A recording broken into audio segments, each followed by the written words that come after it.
राधे राधे भक्तों, स्वागत है आप सभी का। तो आज हम जानेंगे कि सालासर में दाढ़ी मूंछों वाले बालाजी कैसे प्रकट हुए। श्रावण शुक्ल नवमी के दिन बालाजी महाराज सालासर में प्रकट हुए थे। आइए आज हम उनकी रोचक कथा जानते हैं कि कैसे वो सालासर में आए और वो दाढ़ी मूंछों वाले बालाजी क्यों कहलाते हैं। वीडियो को पूरा देखिएगा, इसके पीछे एक बहुत ही रोचक कहानी है। सिद्ध पुरुष श्री मोहनदास जी महाराज की अनन्य भक्ति से प्रसन्न होकर रामदूत श्री हनुमान जी ने वर्ष 1755 में विक्रमी श्रावण शुक्ल नवमी शनिवार को असोटा गांव में मूर्ति रूप में दर्शन दिए तथा अपने भक्त की मनोकामना पूर्ण की। वर्ष 1759 में उन्होंने मंदिर का निर्माण करवाया तथा मंदिर की सेवा का दायित्व अपने शिष्य श्री उदयराम जी तथा उनके वंशजों को सौंपा। तत्पश्चात वे अंतिम बार समाधि में चले गए। उन्होंने सचेतन रूप से अपने शरीर का त्याग किया था। आइए अब हम इसकी रोचक कथा जानते हैं। सालासर गांव राजस्थान राज्य के चूरू जिले की सुजानगढ़ तहसील के पूर्वी छोर पर स्थित है। तत्कालीन समय में सालासर गांव बीकानेर प्रांत के अंतर्गत आता है, जहां पंडित सुखराम जी रहा करते थे। उनकी पत्नी का नाम कान्हीबाई था। कान्हीबाई सीकर जिले के रुल्याणी गांव के पंडित लच्छीराम जी की पुत्री थी। वे अपने 6 भाइयों में इकलौती बहन थी। पंडित सुखराम जी और कान्हीबाई का एक बेटा उदयराम था। उदयराम के पिता की मृत्यु तब हो गई जब उदयराम 5 वर्ष के थे। पंडित सुखराम जी भागवत काव्य के अलावा खेतीबाड़ी का भी काम करते थे। पति की मृत्यु के बाद कान्हीबाई को खेतीबाड़ी और अपने इकलौते बेटे उदयराम का अकेले पालन पोषण करने में कठिनाई हो रही थी। अपने पिता पंडित लच्छीराम जी की मदद से बेटे को उचित परवरिश देने के लिए वह अपने मायके रुल्याणी चली गई। कई वर्षों के बाद कान्हीबाई ने घर और खेतीबाड़ी की देखभाल के लिए सालासर लौटने का फैसला किया। पंडित लच्छीराम ने अपनी बेटी का संकट के दिनों में साथ दिया। उन्होंने अपने एक बेटे को उसके पास सालासर में रहने के लिए भेजने का फैसला किया। उन्होंने अपने सबसे छोटे बेटे मोहन को अपनी बेटी के साथ सालासर जाने को कहा, क्योंकि वह अविवाहित था और उस पर घर की कोई भी जिम्मेदारी नहीं थी। पंडित लच्छीराम जी और पंडित सुखराम जी के परिवार की धार्मिक प्रवृत्ति के कारण मोहन को सालासर में अपनी बहन के घर पर भजन कीर्तन के लिए उपयुक्त वातावरण मिला। दोनों ही परिवारों में हनुमान जी मुख्य देवता थे। बचपन से ही मोहन हनुमान जी का भक्त था और उसे अपनी बहन के घर पर वैसा ही वातावरण मिला। घर में शांत वातावरण और एकांत समय ने मोहन को हनुमान जी की भक्ति के लिए अधिक से अधिक समय दिया। जैसे जैसे समय बीतता गया, मोहन ने घर के कामों से विमुख होकर अपना सारा समय हनुमान जी की भक्ति में व्यतीत किया। एक दिन उदयराम और मोहन खेत में काम कर रहे थे। उदयराम ने देखा कि मोहन के हाथ से कुल्हाड़ी बार बार गिर रही है। उसने कहा, आज मोहन की तबीयत ठीक नहीं है तो वह छाया में आराम कर ले। मोहन ने उदयराम से कहा, कोई दिव्य शक्ति उसके हाथ से कुल्हाड़ी छीन कर फेंक रही है और उसे यह भी पता है कि वह सांसारिक मोह में क्यों लिप्त हो रहा है। उदयराम इस घटना को समझ नहीं पाया और उसने पूरी कहानी अपनी माँ को सुना दी। कान्हीबाई ने सोचा कि उसके भाई मोहन का विवाह कर देना चाहिए। नहीं तो वह पूरी तरह विरक्त हो जाएगा। विवाह की तैयारी के लिए कान्हीबाई ने अनाज सस्ते दामों में बेच दिया। शीघ्र ही मोहन की सगाई हो गई। कान्हीबाई बेजा नामक नाई के माध्यम से लड़की के घर शुभ उपहार भेज रही थी। तभी मोहन ने कहा, यह सब व्यर्थ हो रहा है, क्योंकि वह लड़की मर चुकी है। कान्हीबाई ने टोकते हुए कहा कि ऐसे शुभ अवसरों पर तुम्हें अशुभ बातें नहीं करनी चाहिए। नाई लड़की के घर पहुंचा और उसकी अर्थी को जाते देखा। वह वापस लौटा और कान्हीबाई को इसकी सूचना दी। उपरोक्त घटना के बाद सभी को एहसास हुआ कि मोहन ईश्वर की कृपा से दूरदर्शी है और फिर संन्यास के बाद मोहनदास बन गया। वह अपने भजन में इतना लीन था कि उसे भोजन पाने की कोई परवाह नहीं थी। वे कई दिनों तक जंगल में समाधि लगाए रहते थे। उदयराम और गांव वाले उन्हें खोजते रहते थे। वे उनके शरीर पर जमी रेत को हटाकर उन्हें जगाते और साफ सफाई करके पानी पिलाते। बहुत समझाने पर वे उन्हें घर लाते और भोजन कराते। यह उनकी दिनचर्या बन गई थी। भगवान के अलावा उन्हें किसी और चीज़ की परवाह नहीं थी।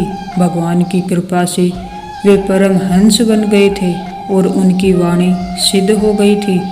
उनके भतीजे उदयराम ने उनके घर से थोड़ी दूरी पर अपने खेत का एक हिस्सा उन्हें सौंप दिया और उनके योग और ध्यान के लिए एक कुटिया बनवाई।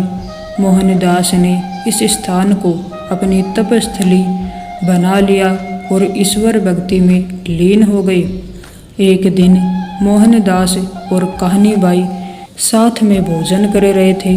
अचानक उन्हें घर के बाहर से एक आवाज़ सुनाई दी। मोहनदास जी ने अपनी बहन से संत भिखारी को भिक्षा देने का अनुरोध किया। जब वह भिक्षा लेकर बाहर गई तो उसने देखा कि वहाँ कोई नहीं था। वह बहुत छोटा सा गांव था। मोहनदास जी ने खुद उन्हें हर जगह ढूंढा, लेकिन वे कहीं नजर नहीं आए और पैरों के निशान भी नहीं थे। तब मोहनदास जी ने कहा, वे स्वयं हनुमान जी थे और मैं उन्हें नहीं देख पाया। 2 महीने बाद उसी समय उन्हें वही आवाज़ सुनाई दी। उन्होंने मोहनदास जी से कहा, यह वही संत हैं जिनके बारे में आप बात कर रहे थे। भगवान हनुमान जी दाढ़ी मूछ और हाथ में एक तिलक लेकर साधु का वेश धारण किए हुए थे। भगवान स्वयं मोहनदास जी के द्वार पर प्रकट हुए थे। हनुमान जी को अपने भक्त से इतना प्रेम और स्नेह था कि जब उन्होंने उसे आते देखा तो वे तीव्र गति से वापस लौट आए। मोहनदास जी अपने भगवान के पीछे पीछे जंगल में बहुत दूर तक दौड़े। वे रुके और भगवान ने हाथ में तिलक लेकर उन्हें धमकाया और कहा कि उन्हें अकेला छोड़ दो। भगवान ने पूछा, तुम्हें क्या चाहिए? अपनी इच्छा मांगो, मैं तुम्हें दे दूंगा। यह भगवान हनुमान की साजिश थी और मोहनदास जी इसे अच्छी तरह समझ गए थे। मोहनदास जी ने सारी बातों को अनसुना कर दिया और अपने हाथों से अपने स्वामी के पैरों को कसकर लपेट लिया। मोहनदास जी ने कहा, मुझे जो चाहिए था वह मिल गया, मुझे और कुछ नहीं चाहिए। हनुमान जी ने मोहनदास जी से कहा कि मैं तभी आऊँगा जब वे मुझे खीर और विश्राम के लिए अक्षत सैया प्रदान करेंगे। मोहनदास जी ने प्रसन्नतापूर्वक कहा, मैंने तो आपको केवल घर आने के लिए कहा था, परंतु आपने मुझे समीप लाने के लिए स्वयं ही भोजन और विश्राम की शर्त रख दी। हनुमान जी यह सब मोहनदास जी की भक्ति के सम्मान में कर रहे थे। हनुमान जी मोहनदास जी के साथ उनके घर गए, भोजन किया, विश्राम किया और फिर अंतर्ध्यान हो गए। मोहनदास जी ने स्वयं को प्रभु भक्ति में इस तरह समर्पित कर दिया कि वे एक क्षण के लिए भी इससे दूर नहीं रहना चाहते थे। इससे हनुमान जी बार बार उनके सामने प्रकट होने के लिए प्रेरित हुए। मोहनदास जी ने अपने प्रभु से विनती की, आपको बार बार आना पड़ेगा और मैं आपके दर्शन किए बिना नहीं रह सकता। मैं आपसे विनती करता हूँ कि आप सदैव मेरे साथ रहें। हनुमान जी ने उनकी विनती स्वीकार कर ली। उन्होंने कहा कि मैं मूर्ति रूप में सालासर में आपके साथ रहूँगा, मैं आपकी यह इच्छा पूरी करूँगा। मोहनदास जी ने अपने प्रभु की मूर्ति का बेसब्री से इंतजार किया। एक दिन असोटा गांव का एक जमींदार मोहनदास जी से मिलने आया। मोहनदास जी ने उससे पूछा कि क्या कोई ऐसा मूर्तिकार है जो उनके भगवान की मूर्ति बना सके। उस कुलीन व्यक्ति ने अपने आप को भाग्यशाली माना कि उसे यह अवसर मिला और उसने जल्द से जल्द मूर्ति बेचने का वादा किया।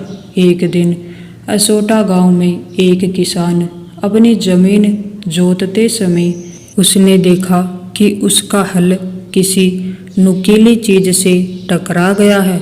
उसने अपने बैलों को वहीं रोक दिया और वहां खुदाई शुरू कर दी। उसे भगवान हनुमान की एक सुंदर मूर्ति मिली जिसके कंधों पर भगवान राम और लक्ष्मण जी बैठे थे। उसने मूर्ति को ईमानदारी से साफ किया और अपनी पत्नी को सुंदर मूर्ति दिखाई। वह अभिभूत हो गई और मूर्ति को पेड़ के नीचे रख दिया और प्रसाद चढ़ाया। जमींदार को सूचित किया गया। जमींदार ने आदरपूर्वक मूर्ति को अपने घर ले गया। उसने सोते समय एक आवाज़ सुनी कि मैं अपने भक्त मोहनदास के लिए प्रकट हुआ हूँ, मैं जल्द से जल्द सालासर पहुँचना चाहता हूँ। तब उसे मोहनदास के साथ अपनी वार्तालाप याद आई। उन्होंने सारी घटना सभी गांव वालों को बताई और मूर्ति को बैलगाड़ी में रखकर सालासर के लिए रवाना किया। सभी गांव खुशी और उल्लास में गा रहे थे। मोहनदास जी को भी स्वप्न आया कि उनके स्वामी सालासर आ रहे हैं। वे उनका स्वागत करने के लिए सालासर से निकल पड़े। फिर मूर्ति को सालासर लाया गया। सभी ने मिलकर तय किया कि जहाँ भी बैलगाड़ी रुकेगी वहीं मूर्ति स्थापित कर दी जाएगी। उसी दिन संवत 1755 विक्रमी श्रावण शुक्ल नवमी शनिवार को हनुमान जी की मूर्ति स्थापित करने के लिए नूर मोहम्मद और दाऊ नामक दो मूर्तिकारों को बुलाया गया। यह घटना धर्मनिरपेक्षता का एक सराहनीय उदाहरण प्रस्तुत करती है। मंदिर का निर्माण संवत 1759 में हुआ था। मोहनदास जी ने अपना वस्त्र अपने शिष्य उदयराम को दिया और उसे भगवान की पूजा के लिए नियुक्त किया। बाद में यह वस्त्र मंदिर को विरासत में मिला। मोहनदास जी ने मूल मूर्ति का रूप बदल दिया और दाढ़ी मूंछों को उसमें शामिल किया, क्योंकि उन्होंने अपने भगवान को पहली बार उसी रूप में देखा था। वर्ष 1755 में मोमबत्तियां जलाई गई और आज तक वे जल रही हैं। वर्ष 1794 की एक सुबह मोहनदास जी ने होशपूर्वक अपना शरीर छोड़ दिया, यानी कि वे समाधि में चले गए। सालासर बालाजी दो मुख्य कार्यक्रम मनाता है।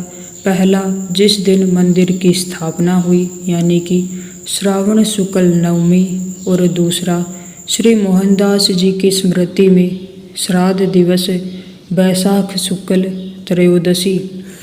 तो ये थी बालाजी महाराज की कथा कि किस प्रकार बालाजी महाराज अपने भक्त मोहनदास के लिए सालासर में प्रकट हुए। इन कार्यक्रमों में हजारों लोग भाग लेते हैं। तो अगर आपको भी बालाजी महाराज की यह कथा पसंद आई हो और यदि आप भी बालाजी को मानते हो, उनकी भक्ति करते हो, तो कमेंट बॉक्स में जय श्री राम जरूर लिखिएगा। आप सभी को राधे राधे।